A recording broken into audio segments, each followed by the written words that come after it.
Welcome back guys. So this is going to be the review of Poco X3 Pro. I have been using this device for about a week now. This is the retail unit. I purchased it from Flipkart for around rupees 19,000.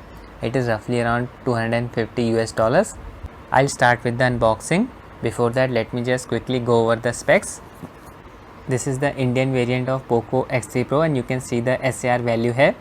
For the head part, it is around 0.809 watt per kg. And for the body part, it is around 0.645 watt per kg. These are the specification. It has Snapdragon 860 processor. This is the highlight of this device, cheapest device to have this processor. Now this processor has flagship performance. It is basically a refined version of Snapdragon 855 plus processor. This processor is based on a 7 nanometer node. I have thoroughly covered its gaming performance. I have tested emulators, Play Store games. You can check out all of these videos in the playlist of Poco X3 Pro. If you have any other gameplay request, just post it in the comment section. I have the 6GB RAM variant. It is 6GB of LPDDR4X RAM. On storage side, we have 128GB of UFS 3.1 storage. The device comes with an IPS LCD display, supports HDR10, extends 6.67 inches diagonally. The resolution is Full HD Plus. The screen has a touch sampling rate of 240 Hz. It also supports adaptive refresh rate. The refresh rate will be adjusting by itself depending on the content. This will result in conserving of battery. I'll be showing you this in the later part of the video how it works. The front screen is protected by Corning Gorilla Glass 6. The back side of the device is protected by Gorilla Glass 3. In this price segment, there is no other device that can match Poco X3 Pro in terms of performance. Specs are just too good for the price. Moving on to the camera section, the primary camera is a Sony IMX582 quad bare sensor with an aperture size of f1.8. The default resolution of the pics taken is 12 megapixel. This is how quad bare sensor works. Then we have an 8 megapixel ultra wide sensor. It lacks autofocus, only fixed focus is available. Then we have a 2 megapixel depth sensor with an aperture size of f2.4. This assists the main camera in getting the portrait shot. And finally, we have a disappointing 2 megapixel macro sensor with an aperture size of f2.4. On the front side, we have a 20 megapixel punch hole camera. It lacks autofocus, only fixed focus is available. As far as I know, it's a Samsung ISOCELL tetrapixel sensor with an aperture size of f2.2. It lacks autofocus, only fixed focus is available. This is an LCD screen, so no in-display fingerprint sensor. We have a side-mounted fingerprint sensor. Phone comes with a proper stereo speaker setup. It also supports VoLTE and VO Wi-Fi. Now I have been using VO Wi-Fi to receive the calls. The reception has been very good. This is basically voice over Wi-Fi. I have Airtel Wi-Fi and this service works very nicely. I am using it with my Idea mobile network. The voice is loud and clear. Even at full volume, it does not crack. There should not be any issues on the receiver side when using this device to make calls. Here you can see it is high resolution audio certified. It also has Game Turbo 3.0. We'll be checking it out in the later part of the video. The phone also comes with a power delivery charger. We can use it to charge the phone's battery that is rated at 5160 mAh, or we can use it to charge devices that support power delivery. For example, some laptops support it. So let's just unbox the device now. I have already opened it. So I'll just quickly show you the contents. First we have this package. There's the SIM ejector pin. Then we have this silicone case. There is protection for the charging port. Manual is also included. Then we have the device. I'll just put it aside for the time being. At the bottom you'll find the 33 watt fast charger and a USB to Type-C cable. So this is the charger and you can see the input and output ratings. You can see maximum rating is around 33 watts. And this is the USB to Type-C cable. It has this red accent. I have to say that the case provided is of good quality. So guys, the device comes with a pre-applied screen guard. I have the steel blue variant of the device. Let me show you the back side. On the back side we have these 3 stripes, 2 matte, and in the center we have this glossy finish. Poco is mentioned here in big text. This central part reflects the light. I have to say that the back side is also a fingerprint magnet, easily catches a lot of smudges. This is the camera island. It's a rectangle with curved edges. It comes with a single LED sensor. You can see that here. You can see the camera module protrusion. Let me just compare it with Redmi Note 9 Pro. So it is slightly more. Phone will be slightly wobbling when placed on a flat surface. So I'll just compare it physically with Redmi Note 9 Pro. On the left side I have Poco X3 Pro. Poco X3 Pro has a height of around 165mm, length of around 76mm and a thickness of around 9.4mm. Its weight is around 215 grams. Now due to this plastic body, it's not very heavy. Due to the matte finish, the grip is solid. But I noticed one issue with this device. When running any media or game at full volume, the back side vibrates. Now if you are playing a game using the touch controls, this may bother you as this side will be vibrating. To mitigate this issue, one thing we can do is use the case. This silicone case fits very nicely and I have to say it has a very solid grip. This will help in reducing the vibration effect. The phone also has an official IP53 dust and splash resistance rating. Let's check out the ports and physical buttons. So on the right side we have the volume rocker and this is the power button. It also serves as the fingerprint sensor. You can see it is recessed. I have set the fingerprint sensor setting to press instead of touch. It should prevent the accidental unlocking of the device. You can see by touching it does not unlock. I need to press the power button. It worked.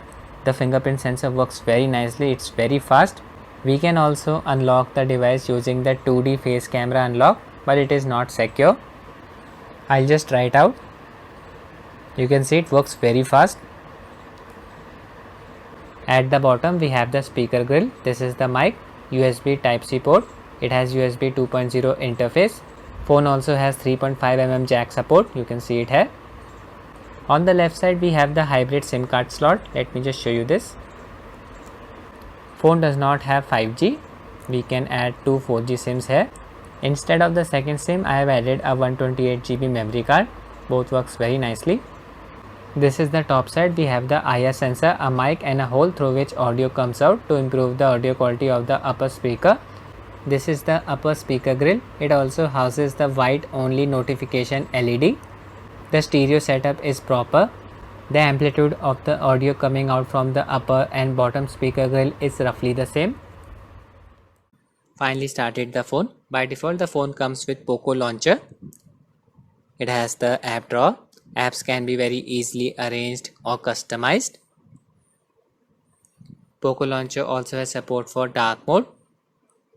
You can access the launcher settings by tapping here on these three lines. You can see default launcher, Poco Launcher. The launcher can be easily customized from here. You can see all of the settings. Let me show you the display settings now. From here we can very easily switch between the light mode and dark mode. This is the dark mode. These are not the deepest of the black levels, but they are decent for an IPS LCD panel. Easy on the eyes. From here we can change the refresh rate of the device. You can see I have set it to 120Hz. Now it's not a fixed value. This is an adaptive 120Hz refresh rate. It will change to a lower value depending on the content. For example, YouTube videos are capped at 60 fps. So there is no point of running that app at 120Hz when a video is playing. You can switch to the 60Hz mode from here if you want, but during my real world usage, I did not notice a big difference in terms of battery performance when using the 120 or 60Hz mode. Let me just show you it in action. For that, I'll be enabling the MIUI frame rate monitor tools. I have already shown you how to enable it from the developer options. I'll just quickly show that here. Go to additional settings. Make sure you have unlocked the developer options. Just tap on it, scroll down. Under the monitoring section, tap on power monitor, then tap on frame rate monitor tools, start. You can see the tool has started. Here you can see the refresh rate, resolution, temperature, RAM. A frame pacing graph is also included. This is very useful when you are running a game. FPS drops will be indicated as dips on the frame pacing graph. I'll just start YouTube. Refresh rate of the device is set at 120 Hz. You can see 120 FPS. So you can see when I started YouTube, the FPS dropped down to 60. And you can check out the refresh rate here as well. It dropped down to 60 Hz. So this is how the adaptive refresh rate technology works. So now I'm playing a 30 FPS video. You can see we are getting around 30 FPS. You can minimize the frame rate monitor tools as well. Just tap on this icon here. It has been minimized. Now I'll change the video quality from 30 FPS to 60 FPS.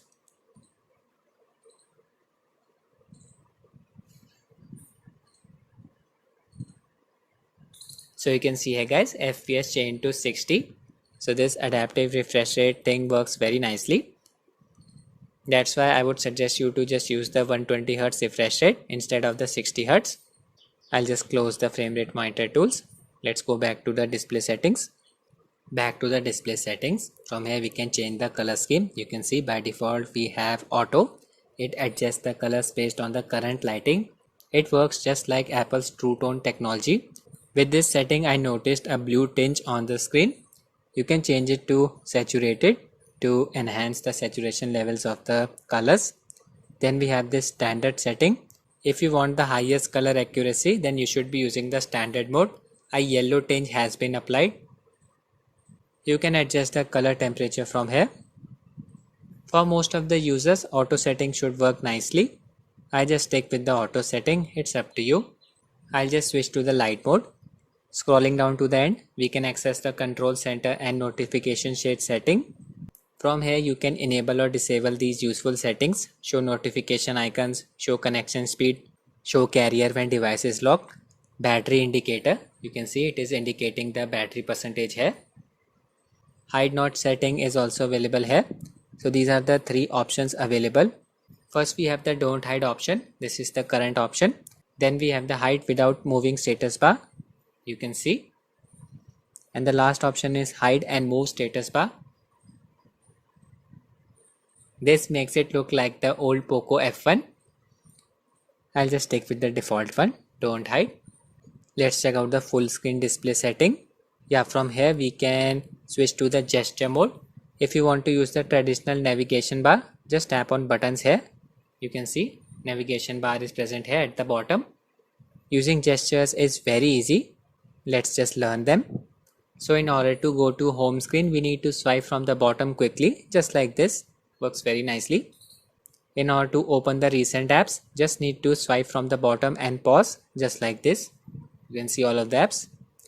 In order to go back, we need to swipe right from the edge. Works very nicely. We can also swipe from left. That's it. So easy to use. Gesture mode is recommended for this device. The display is very responsive, but I have noticed a few stutters when using the phone at 120 Hz refresh rate. Most of the time it's very fast, but when I am quickly switching from one app to the other, I have noticed a few jitters. This is the DRM info of the device. You can see it supports HDR10. Here it is also mentioned that it supports HDR10 plus, but I highly doubt this. You can see the supported refresh rates ranging from 30 to 120 Hz. Wide one L1 support. You can stream HD videos on platforms like Amazon Prime and Netflix. I have the Prime membership, so let me just play a video. Yeah, so I'm playing Wonder Woman on Amazon Prime. You can see the resolution here, full HD. Looks very sharp. I was not able to get the HDR playback working on platforms like Amazon Prime and Netflix. So I'm just playing an HDR video on YouTube. You can see the quality. We can go up to 4K 60 FPS HDR. Looks amazing, I have to say.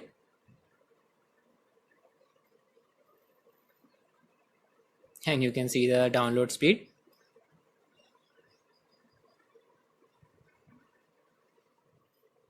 So I'll be just testing the display for any defective pixels. So no screen bleeding. These are the different colors. There is some slight uneven lighting around the notched camera, but it should not be easily noticeable. Here it was noticeable as we were using a pure white background. Good contrast levels. The colors don't fade even when viewing the screen from sides, you can see.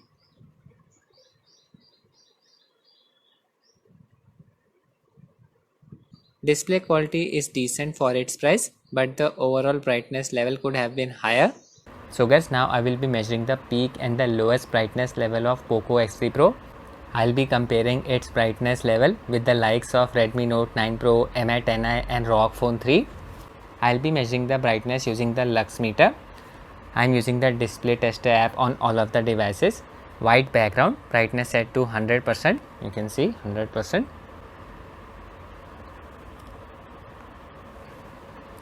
Okay, first I have Redmi Note 9 Pro. Let's measure the central area. You can see the reading is around 365 lux. Then I have Poco X3 Pro, you can see here. Let's measure its brightness level. Its brightness level is around 302 lux. So the peak brightness level of Poco X3 Pro is lower than Redmi Note 9 Pro. Then we have Xiaomi's Mi 10i. Let's check out its max brightness level. You can see it is around 356 lux, higher than Poco X3 Pro, but slightly lower than Redmi Note 9 Pro's brightness level. Then we have ROG Phone 3. You can see peak brightness level is around 510 lux. In my battery drain torture test, where I set the brightness level to 100%, ROG Phone 3 outperformed all of my other devices even with such a high brightness level as compared to the other devices. Now let's just measure the lowest brightness level. First I have Redmi Note 9 Pro. I'll set the brightness level to 0%. Okay, so the lowest value is 1%. This will also work. So 1% brightness level is around 6 lux on Redmi Note 9 Pro. Then we have Poco X3 Pro, 1% brightness level. This is around 4 lux. And this is Mi 10i. Its level is around 4 lux as well. Then we have ROG Phone 3, AMOLED panel, 1% brightness. This seems to be more bright, yeah, around 12 lux. So guys, now I will be measuring the amplitude of the sound output coming out through the stereo speakers of Poco X3 Pro, and will be comparing it with the sound output of Mi 10i. This is Poco X3 Pro. So first I'll measure its sound output. You can see the speaker grills. Here's the top grill and here's the bottom firing speaker. Here's the sound level meter. Let me just measure the amplitude before playing the song.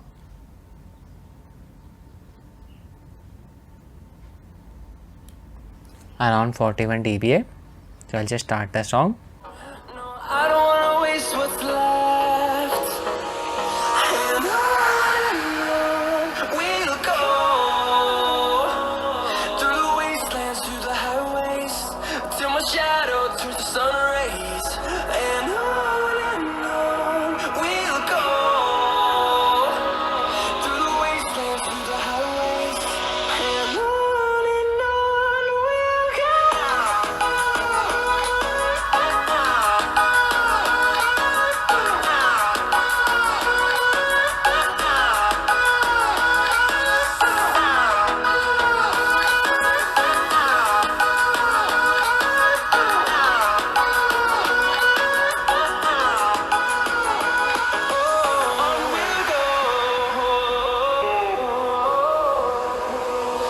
Finding life along the way, melodies we haven't played. No, I don't. I've noticed one thing on Poco X3 Pro. At max volume, the backside vibrates. I'll play the same sequence on Mi 10i. No, I don't wanna waste what's left. And on we'll go through the wastelands, through the highways, till my shadow turns to sun rays. And on we'll go through the wastelands, through the highways, and on we'll go.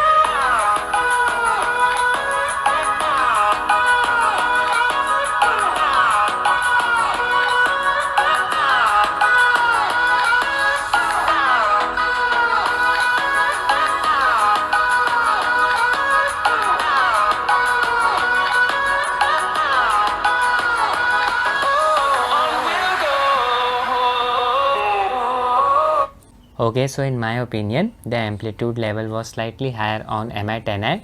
I also felt that the sound was more clear on Mi10i, but the difference was not very big. Moving on to the benchmark section, I will be showing you some synthetic benchmark scores. I will be comparing my POCO X3 Pro with my OnePlus 7 and ROG Phone 3. On the left side, I have OnePlus 7. It has Snapdragon 855 processor and 6GB of RAM. In the center, we have POCO X3 Pro, Snapdragon 860 processor and 6GB of RAM. On the right side, we have ROG Phone 3, Snapdragon 865 plus processor and 8GB of RAM. On OnePlus 7, the score was around 515,000.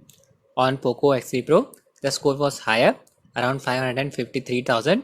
But on ROG Phone 3, the score was higher considerably, around 711,000. Snapdragon 860 processor is actually a refined version of Snapdragon 855 plus processor. It is not close to a Snapdragon 865 processor. You can observe the CPU scores on all of the devices, around 142,000 on OnePlus 7, around 146,000 on POCO X3 Pro, but again on ROG Phone 3 it is very high, around 194,000. GPU score on OnePlus 7 is around 187,000. On POCO X3 Pro it is around 202,000. Again ROG Phone 3 has a considerable lead, around 239,000. Memory and UX scores can also be seen here. During my real world gaming test, I found the performance of POCO X3 Pro to be closer to my OnePlus 7 instead of my ROG Phone 3. Then I ran the Geekbench test on all of the devices. On OnePlus 7, single core score was around 709. On POCO X3 Pro, it was around 761. On ROG Phone 3, it was around 978. The results are what you'd expect from all of these devices. Multi-core score on OnePlus 7 was around 2550. On POCO X3 Pro, it was around 2712. On ROG Phone 3, it was around 3312. Then I ran the Slingshot Extreme Vulkan test. On OnePlus 7, it was around 4921. On POCO X3 Pro, it was around 5223. On ROG Phone 3, there was no score. The score got maxed out. ROG Phone 3 is too powerful for the test. Then I ran the Androbench storage test on all of the devices. OnePlus 7 has UFS 3.0 based storage. POCO X3 Pro has UFS 3.1 based storage, and ROG Phone 3 also has UFS 3.1 based storage. On the right side, I have POCO X3 Pro. On the left side, I have OnePlus 7. You can compare the scores on the left side. And now on the left side, I have ROG Phone 3. You can compare the scores.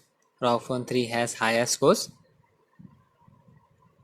Then I ran the CPU throttle test for 5 minutes on all of the devices. First, I'll compare POCO X3 Pro with OnePlus 7. So on OnePlus 7, the average score was around 199,000 GIPS. CPU throttled to around 94% of its max performance. On POCO X3 Pro, the average score was higher, around 215,000. CPU throttled to around 92% of its max performance. You can see the max CPU clock speed here. On POCO X3 Pro, it was around 2.95 GHz. That's the same clock speed that Snapdragon 855 Plus processor has. On OnePlus 7, it is around 2.84 GHz.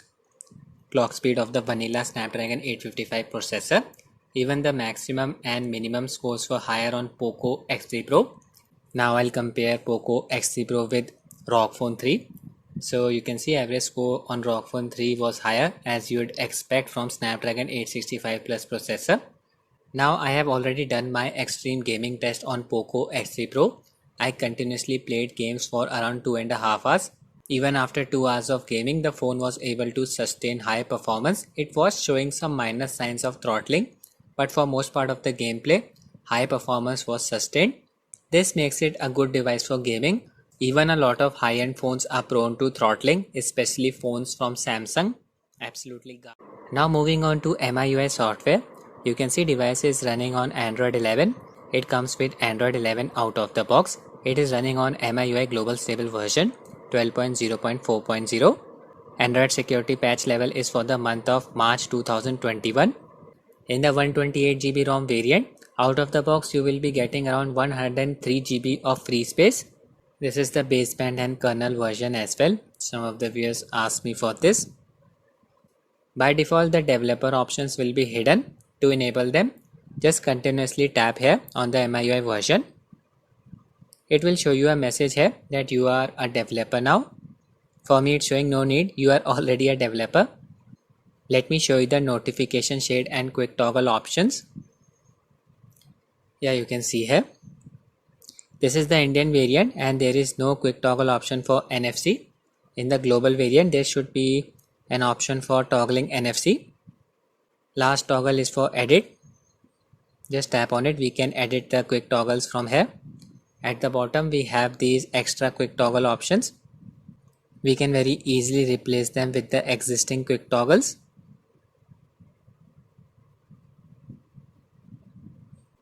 Mi Remote feature is present as this device comes with the IR sensor. This device also comes with dual band Wi-Fi, has support for Bluetooth 5, also supports AGPS, GLONASS, PDS and Galileo.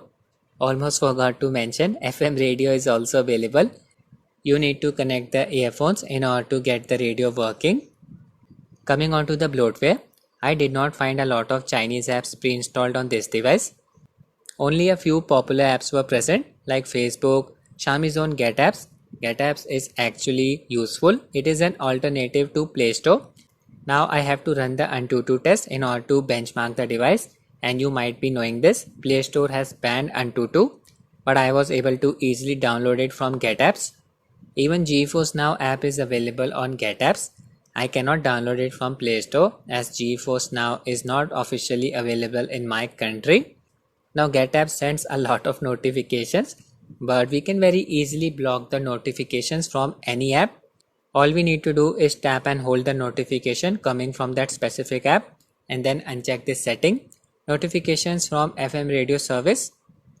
Now there will be no notification in the notification shade. I also did not encounter any ads on this version of MIUI for POCO X3 Pro. For example, let me just open the security app. It's an MIUI application. On my Redmi phones, there used to be a lot of ads here, basically suggestions, but you can see they are just showing the features of security app now. In case you observe an ad in an MIUI app, you can disable it. Just go to settings, just look for this setting, receive recommendations. You can see I have enabled it, but still there is no ad here.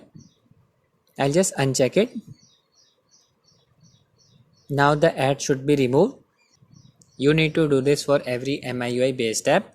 Coming back to the security app, from here you can run these useful apps. First we have the cleaner. It can be used to clear some storage space. Then we have the security scan. Use it to scan for any malware or viruses on your mobile phone. By tapping on optimize here, you can quickly clear the cache. Here they will provide you some suggestions. You don't need to follow every suggestion. It is suggesting me to enable the Xiaomi Cloud. Then we have the battery monitor. From here we can enable or disable the battery saver and also the ultra battery saver. Let me just enable it.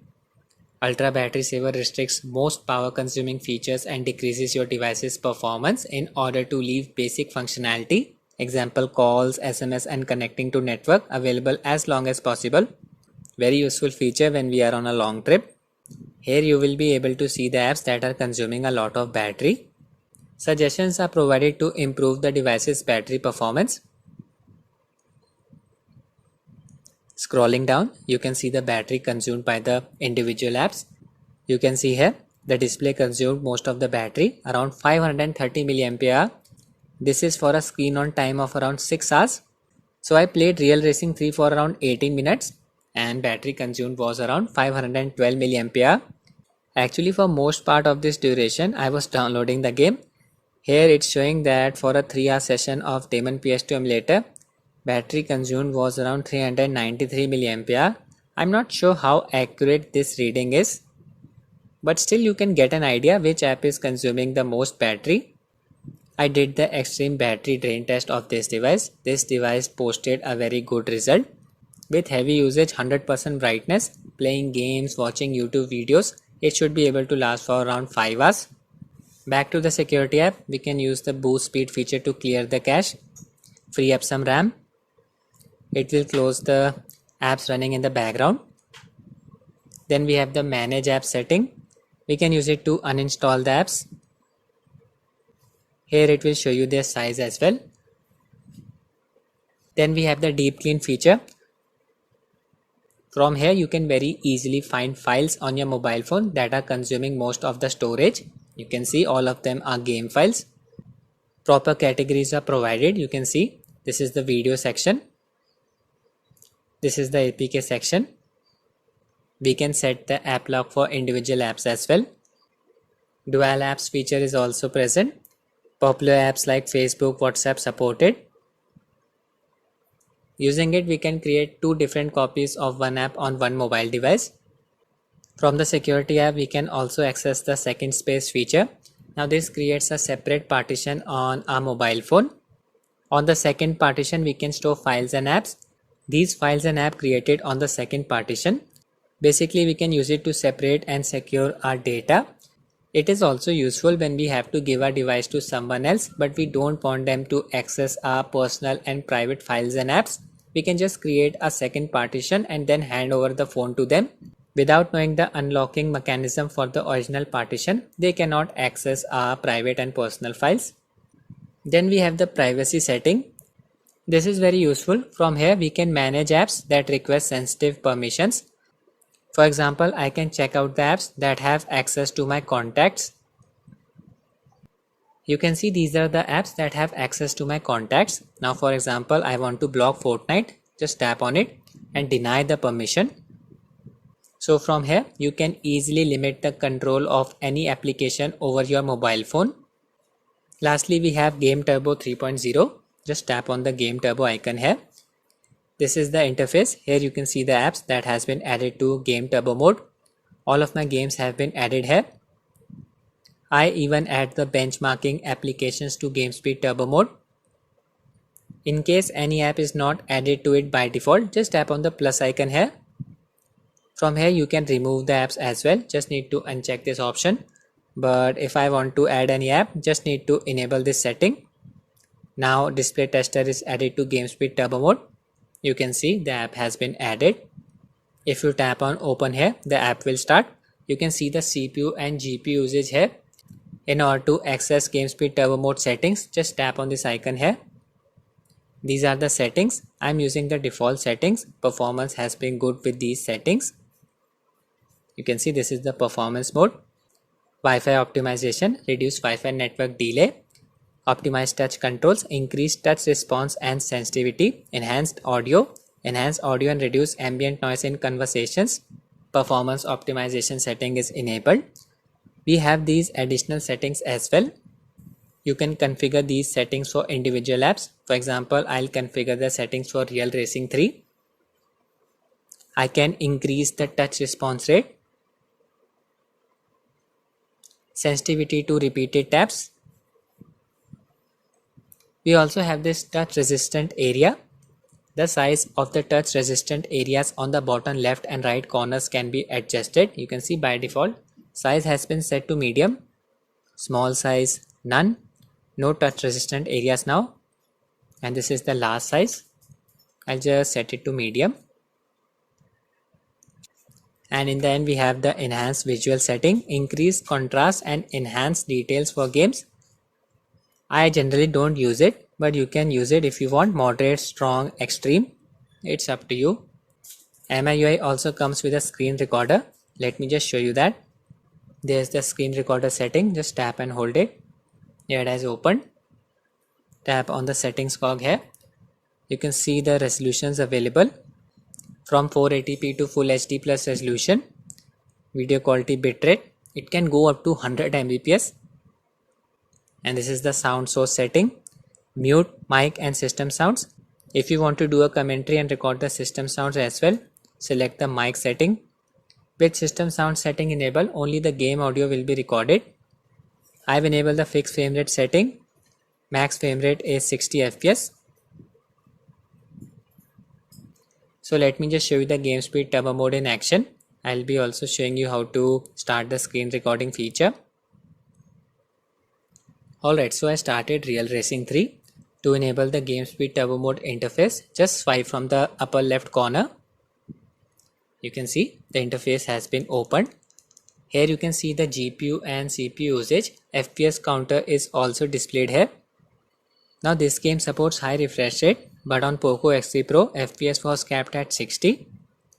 I'm not sure why. Yeah, the race has started and you can see we are getting around 60 fps. In order to start the screen recording, just tap on the camera icon here. You can see the recording has started.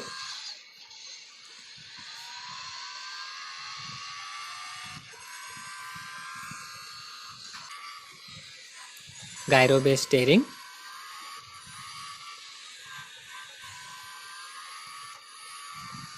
So I'll just stop the screen recording now.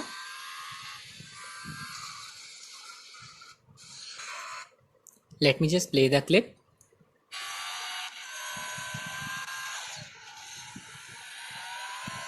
Works very nicely.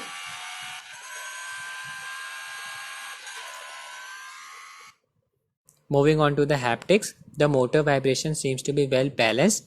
The vibration intensity does not seem to be concentrated in a particular part of the phone, like at the top or the bottom part. In terms of strength, I would say it's around medium to high. Moving on to MIUI camera, this is the photo section. You can see the dots on the viewfinder. Tapping on the leftmost dot switches to the ultra wide lens. Tapping on the middle dot switches to the primary lens, and by tapping on the rightmost dot, camera switches to 2x digital zoom. On top we have a lot of features. First we have flash, automatic enable or disable. Then we have HDR, again automatic enable or disable. HDR mode helps in improving the dynamic range under bright conditions.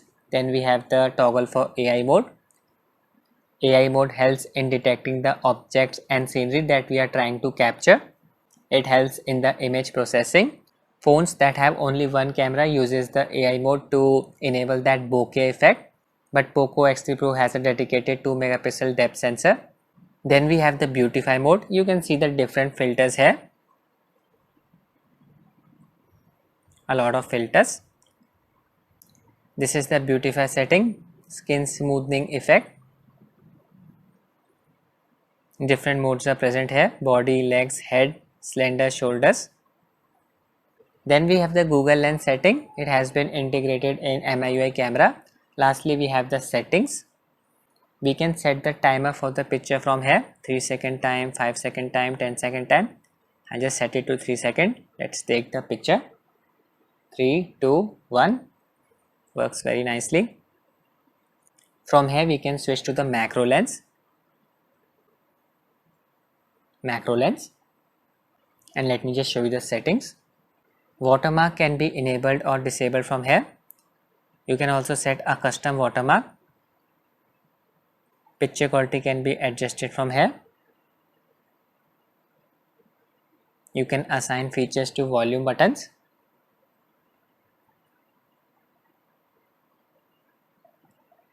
Moving on to the video section. On POCO X3 Pro, you can record the videos using the main lens and also the ultra wide lens. I think we can also record using the macro lens. Let me just check it out. Yes, it is possible. Macro lens can be used to record videos, but its performance is very bad. I'll show you the samples in the later part of the video. On top, we have a lot of features available for video recording. First, we have flash. Yeah, this is the steady video mode. A very stable video is recorded using this mode, but it is heavily cropped. I'll just disable it. Try to notice the difference. Yeah, you can see image has widened now. Then we have the filters.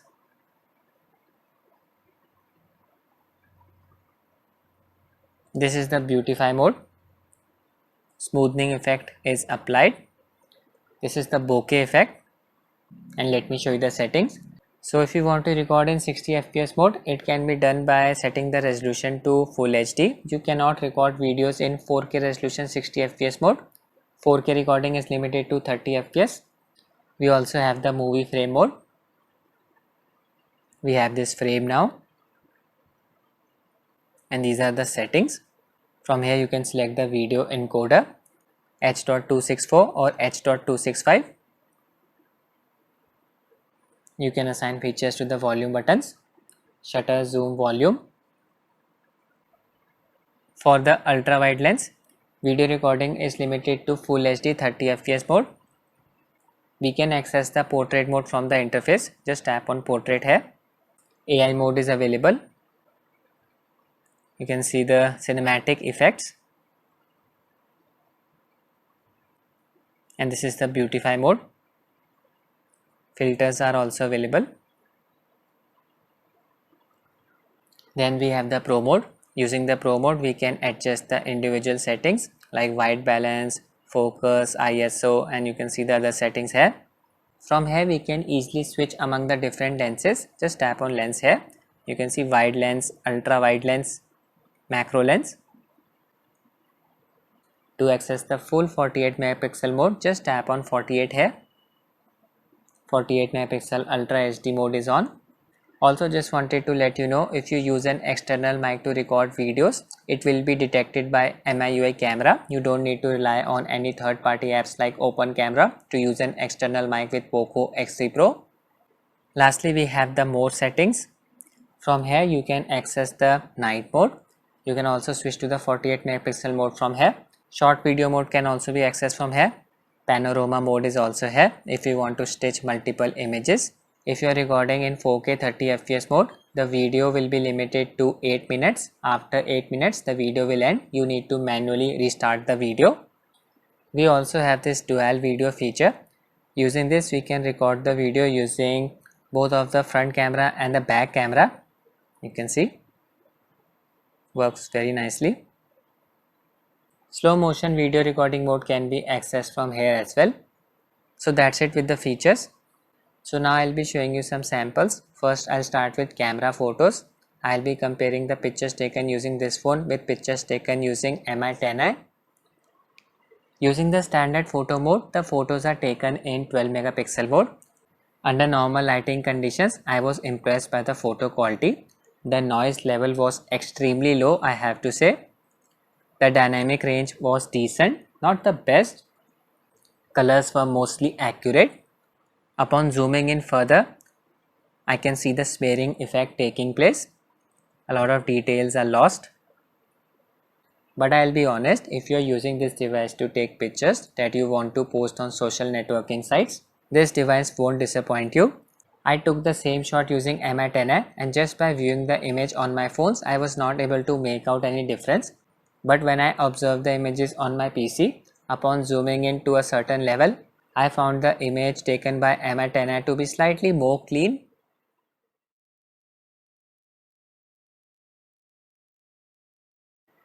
This is the same picture taken using Mi10i. Very difficult to make out any difference from here.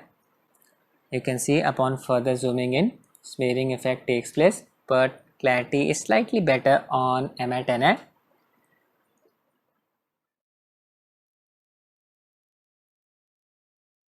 Now this is the same picture taken using the full 48 megapixel mode. Let me just show you the details. You can see its size is around 34 MB. Resolution is around 8000 by 6000 pixels. Now guys, I did not observe a very big improvement in quality by using this mode. With the standard zoom, the image looks very clear. We can further zoom in by double tapping. This is the HD preview. But even using this mode, the smearing effect takes place. When I observed this picture on my PC, I observed some noise in the sky area. It's as if the picture taken using this mode is devoid of any post-processing. It is useful if you want to crop the image, but don't expect any big improvement in the quality of the picture taken using this mode.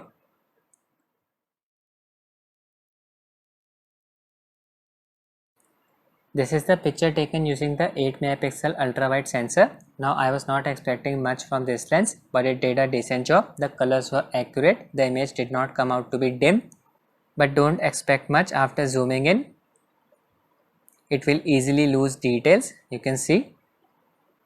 One thing that is very impressive is the low noise.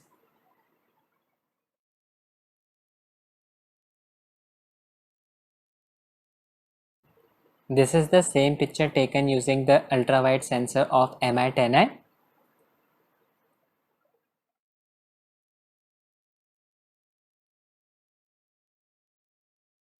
Again, I'll be honest, by just seeing the pictures on my phones, I was not able to make out any difference between these two images.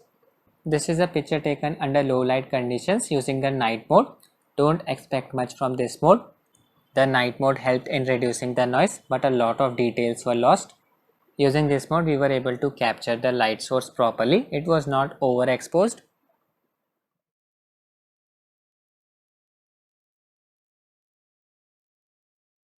The device did a decent job of taking pics indoors. Color accuracy was on point, but upon zooming in, I did notice some noise in the background.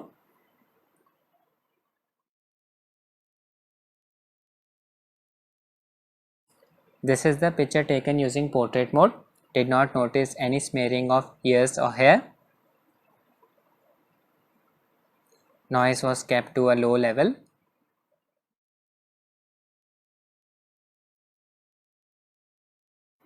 Moving on to the front camera with a brightly lit background, the image came out to be underexposed.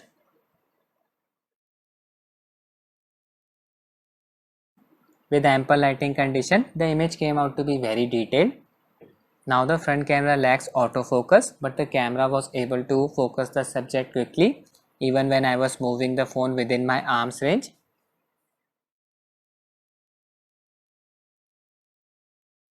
Portrait mode is available for the front camera as well, but you can see here smearing of hair and ear took place. Don't expect much from it.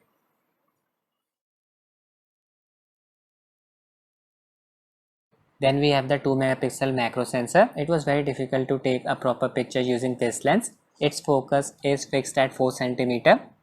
So this is a close-up shot. Even using the macro sensor, I was not able to properly capture the text, and I took the same picture using the main lens. You can see nothing is properly visible now. It will take you some time to get a proper shot using the macro sensor. So now I'll be showing you some video recording samples. For the 4K 30fps video recording, the data bitrate was around 42,490 kbps. Audio recorded was in stereo mode, bitrate was around 96 kbps. For full HD 60fps video recording, the data bitrate was around 20 mbps. Audio was recorded in stereo mode, 96 kbps. Under artificial lighting condition, I noticed some noise in videos recorded using both Full HD and 4K resolution. With proper lighting, there was barely any noise, colors were very accurate. Electronic image stabilization works at all resolutions and the videos came out to be very stable. I did notice one issue. When recording video under artificial lighting condition, the phone was struggling to properly capture small bright text. I often use my mobile phones to record mobile gameplay videos. In the mobile gameplays, I often show the FPS counter. Poco X3 Pro was struggling to focus the small FPS counter text. I don't face this issue when I am recording the gameplay video using my Realme 5 Pro. So this is something that I found strange. Hopefully Xiaomi will improve this with the later updates. So guys, I am recording this video using the rear camera of Poco X3 Pro. I am walking around my house. I am recording the video in full HD 60fps mode. Now I am outside. I am recording the audio using the mic of Poco X3 Pro, so you can get an idea about the audio quality. Now I'll be shaking the phone.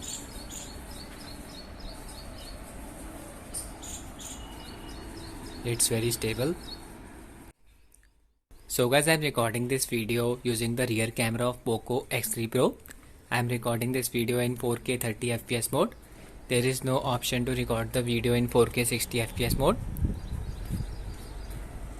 Now I'm outside. I'll be shaking the device. The device only has EIS, no OIS is available. So guys, I'm recording this video using the front camera of Poco X3 Pro. I'm just walking around my house. Video quality is set at full HD 30fps. Now I'm outside.